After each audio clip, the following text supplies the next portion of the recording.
Halo guys, berjumpa lagi dengan Kikoto. Sekarang kita akan bahas lagi soal prediksi tes wawasan kebangsaan atau TWK edisi 23 September 2021.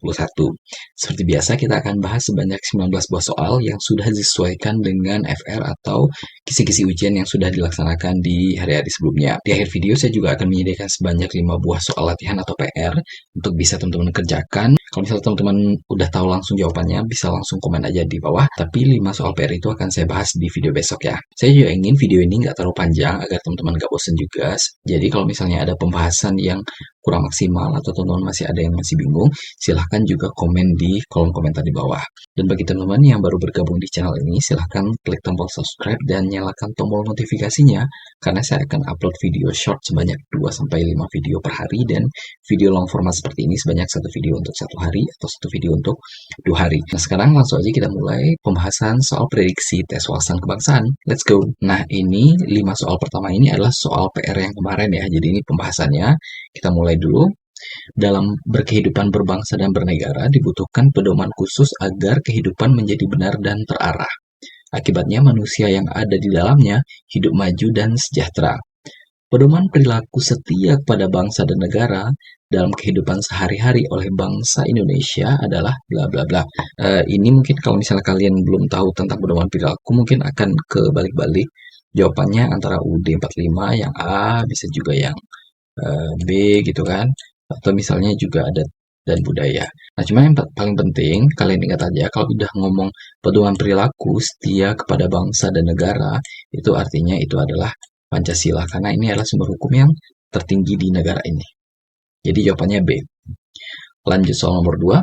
Bagian dari konstitusi atau ideologi bangsa Indonesia yang memuat motivasi, aspirasi, serta antusiasme dari rakyat Indonesia yang disertai dengan cita-cita yang harus diwujudkan di lingkungan nasional dan juga internasional, yaitu termuat dalam bla bla bla. Nah, ini poin-poin nih yang terkait dengan antusiasme, motivasi, aspirasi, dan cita-cita, itu semuanya ada di pembukaan Undang-Undang Dasar 1945. Jadi kalian coba lihat aja teksnya di situ, salah satunya bunyinya mencerdaskan kehidupan bangsa dan ikut melaksanakan ketertiban dunia dan lain-lain. Jadi kalian cek aja. Jadi ini jawabannya adalah B. Soal nomor 3. Nah, ini karena agak panjang, coba kita lihat dulu soalnya ya, yang ini. Apa yang dilakukan oleh Budi Budiman pada soal di atas bertentangan dengan pengamalan Pancasila sila ke bla bla bla. Nah, coba kita lihat Budi Budiman ini siapa nih? Jadi di sini katanya KPK resmi menahan Wali Kota Tasikmalaya Budi Budiman terkait kasus dugaan suap pengurusan dana alokasi khusus atau DAK Kota Tasikmalaya tahun anggaran 2018. Budi ditahan setelah menjalani pemeriksaan dan penetapan sebagai tersangka di gedung KPK Jakarta. Nah, jadi dari teks ini kita lihat bahwa Budi Budiman ini adalah wali kota Tasikmalaya yang terkena kasus korupsi karena adanya dugaan suap pengurusan DAK, gitu kan. Kalau dari situ kan udah kelihatan lah ceritanya. Nah, dari sini kita bisa lihat bahwa tindakan yang Budi Budiman ini lakukan itu adalah sebuah tindak pemaksaan ya. Dia secara tidak langsung memaksakan kehendak pada orang lain. Nah, ketika kita memaksakan kehendak kepada orang lain itu, tujuannya tidak lain adalah untuk memenuhi kepentingan pribadi dan golongan. Nah, kalau misalnya udah ngomong tentang adanya kepentingan pribadi dan golongan, nah ini sudah tentu yang paling dekat itu dengan Pancasila sila keempat ya. Kerakyatan yang dipimpin oleh hikmat kebijaksanaan dalam permusyawaratan dan perwakilan. Jawabannya D. Soal nomor 4, bangsa Indonesia yang secara sadar ingin bersatu agar hidup kokoh sebagai bangsa yang berdaulat memiliki faktor-faktor integratif bangsa sebagai perekat persatuan, yaitu sebagai berikut, kecuali ya, bla bla bla. Nah, jadi faktor integratif bangsa Indonesia atau hal yang menjadi perekat bangsa Indonesia itu ada 6. Jadi yang pertama ada Pancasila, kemudian Undang-Undang Dasar Negara Republik Indonesia tahun 45, kemudian Sang Saka Merah Putih, kemudian lagu kebangsaan Indonesia Raya, selanjutnya bahasa Indonesia, dan yang terakhir adalah Sumpah Pemuda. Jadi di sini yang tidak masuk atau kecuali adalah E ya, semboyan, Bhinneka Tunggal Ika. Soal nomor 5, dampak negatif globalisasi yang dapat mengancam integrasi nasional di bidang ekonomi dapat diatasi dengan mengembangkan sistem ekonomi kerakyatan yang dapat diwujudkan dengan cara bla bla bla. Ini konteksnya adalah sistem ekonomi kerakyatan.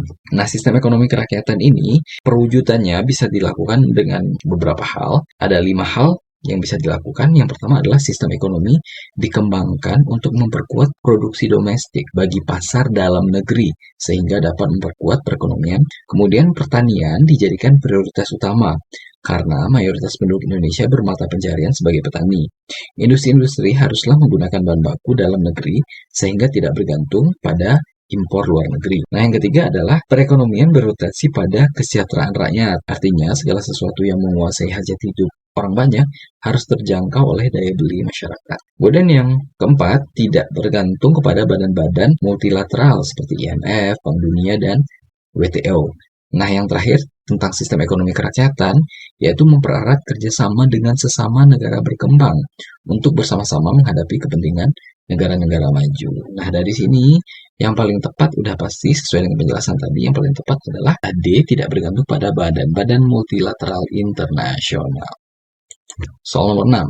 Sebagai bangsa yang besar, bangsa Indonesia membutuhkan norma hukum dalam kehidupan bermasyarakat dan bernegara. Norma hukum tersebut berfungsi untuk bla bla bla. Nah, jadi kalau misalnya kita ngomong hukum itu artinya sesuatu yang mengekang, mengikat, dan memaksa kita untuk melakukan sesuatu sesuai dengan jalur atau apa-apa yang sudah ditetapkan dalam hukum tersebut kan.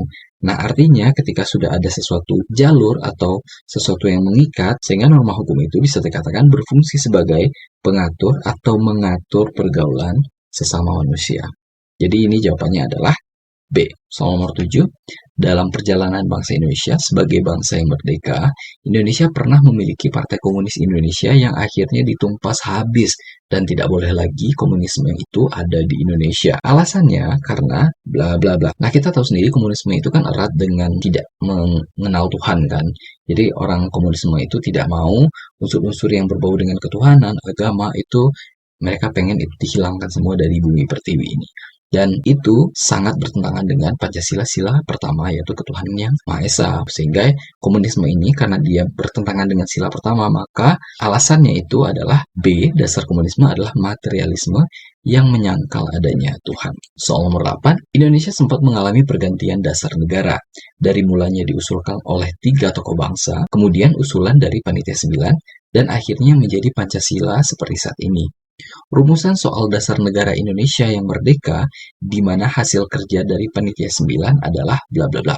Nah, ini disebut apa? Gitu. Jadi ini ada suatu rumusan hasil Panitia 9. Nah, ini gampang lah ya. Panitia 9 ini kan erat dengan Piagam Jakarta. Ini mereka pembahasan tentang cikal bakal terbentuknya Pancasila. Soal nomor 9, amandemen terhadap Undang Dasar 1945 boleh dilakukan jika ada alasan kuat yang mengancam keamanan negara. Amandemen pertama terhadap Undang-Undang Dasar 1945 ditujukan untuk mengurangi kewenangan presiden. Hal ini karena sebelum era reformasi atau tahun 1998, kekuasaan presiden itu bla bla bla. Jadi ini jawabannya adalah B, presiden terlalu otoriter.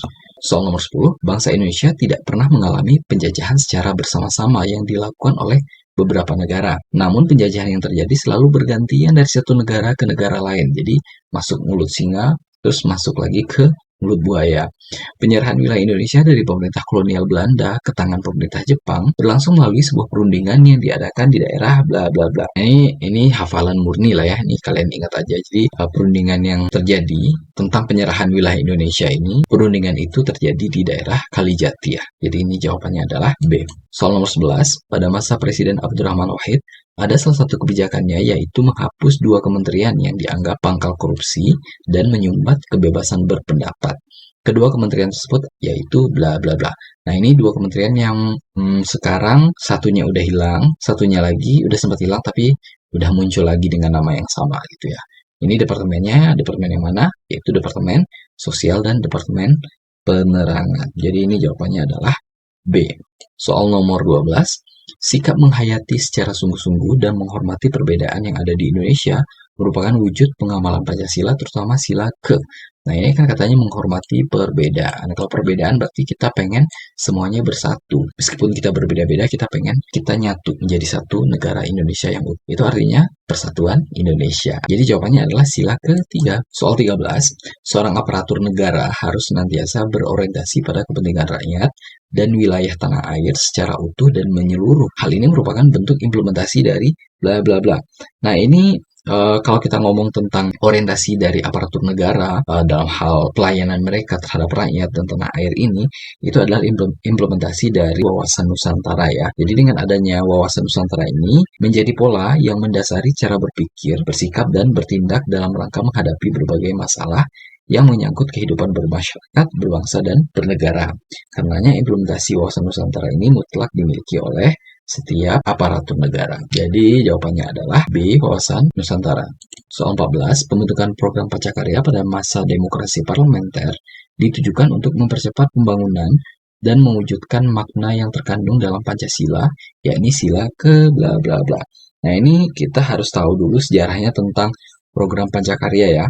Jadi sekitar tahun 1957, tepatnya tanggal 9 April, Presiden Soekarno membentuk namanya Zakon Kabinet atau Kabinet Karya yang dipimpin oleh Insinyur Juanda dan 3 orang wakil Perdana Menteri, yaitu Hardi, Idam Khalid, dan Leimena. Nah, kabinet si Zakon Kabinet ini memiliki tugas berat, terutama dalam menghadapi pergolakan di daerah-daerah, memperjuangkan pengendalian Irian Barat, dan mengatasi kondisi keuangan dan ekonomi Indonesia yang sedang buruk. Nah, untuk mengatasi hal tersebut, Zakon Kabinet ini pun menyusun program kerja yang terdiri dari 5 pasal. Nah, 5 pasal ini yang disebut dengan Pancakarya. Nah, dengan demikian, program Pancakarya ini selain tujuannya adalah untuk mempercepat pembangunan, tujuan lainnya adalah untuk mewujudkan makna persatuan Indonesia. Jadi, kalau persatuan Indonesia ya udah, jawabannya adalah sila ketiga. Soal 15, kesadaran nasionalisme purba di Indonesia, salah satunya ditunjukkan dengan bla bla bla.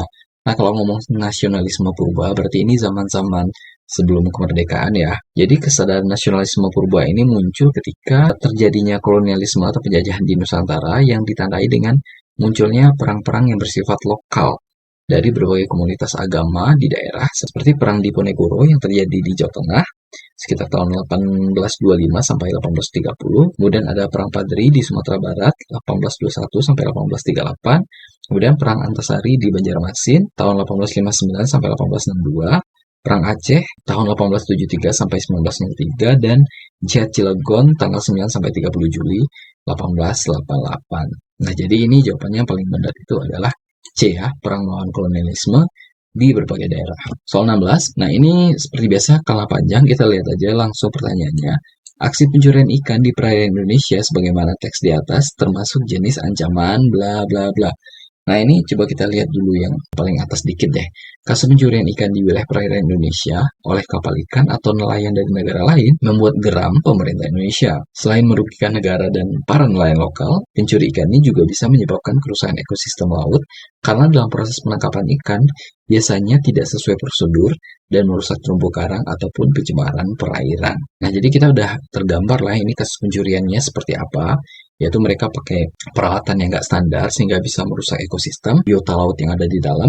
Kemudian juga dia merugikan nelayan-nelayan lokal. Ancaman seperti ini itu adalah ancaman non-tradisional ya. Jadi kalau kita lihat pengertiannya, ancaman non-tradisional itu adalah ancaman yang dilakukan oleh aktor non-negara. Jadi bukan yang terkait dengan negara ya, terhadap keutuhan wilayah, kedaulatan negara, dan keselamatan bangsa Indonesia. Yang non-tradisional ini justru inilah yang lagi dihadapi gitu, yang lebih mengancam dibandingkan yang tradisional atau yang berhubungan dengan negara. Nah, termasuk di dalamnya ancaman ini adalah pencurian sumber daya alam yang berskala besar, termasuk di dalamnya pencurian ikan. Nah, jadi udah jelas bahwa pencurian ikan itu masuk ke dalam ancaman non-tradisional atau yang tidak berhubungan dengan ancaman aktor negara. Soal nomor 17, seperti biasa ini kita coba langsung aja ke pertanyaannya.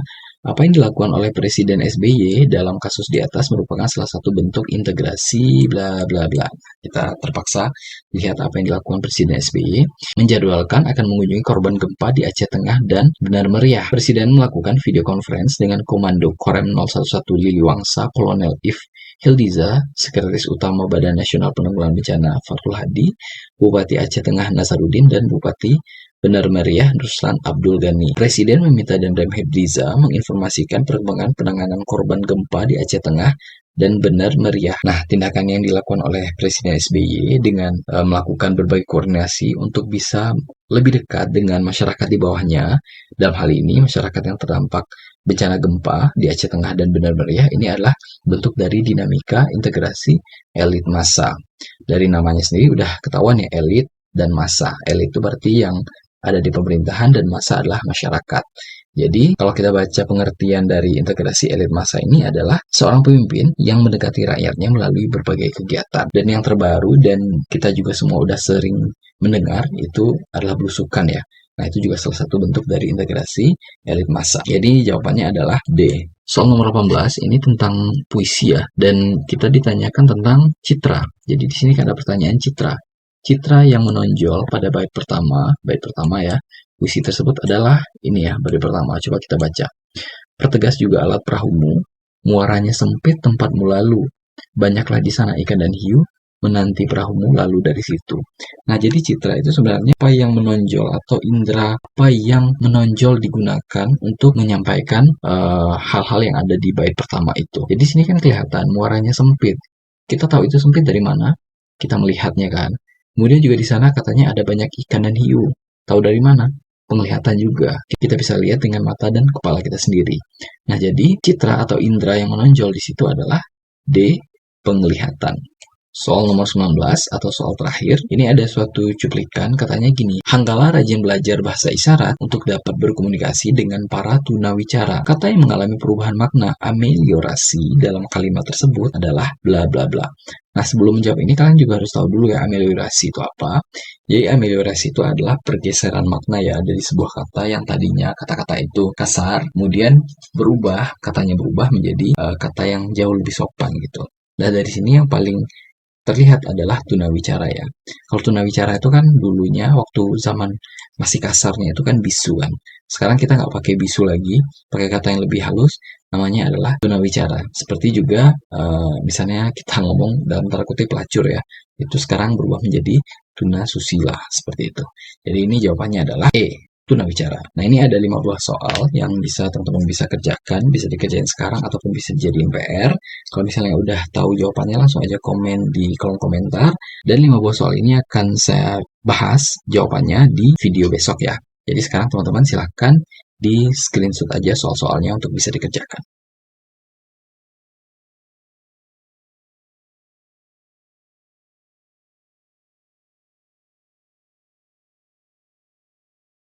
Nah, mungkin sekian dulu pembahasan kita untuk soal prediksi TWK edisi 23 September 2021. Kalau misalnya teman-teman masih ada yang kurang puas dengan penjelasan saya tadi, silahkan komen aja di bawah. Dan selain itu, saya juga pengen mengingatkan kepada teman-teman yang baru bergabung di channel ini, silahkan klik tombol subscribe dan nyalakan tombol notifikasinya, karena saya akan upload video short sebanyak 3-5 video per hari, dan video long format seperti ini sebanyak 1 video untuk 1 hari atau 1 video untuk 2 hari. Akhirnya saya ucapkan selamat ujian, semoga sukses dan mudah-mudahan bisa dapat NIP di tahun ini ya. See you next time, have a nice day, bye bye.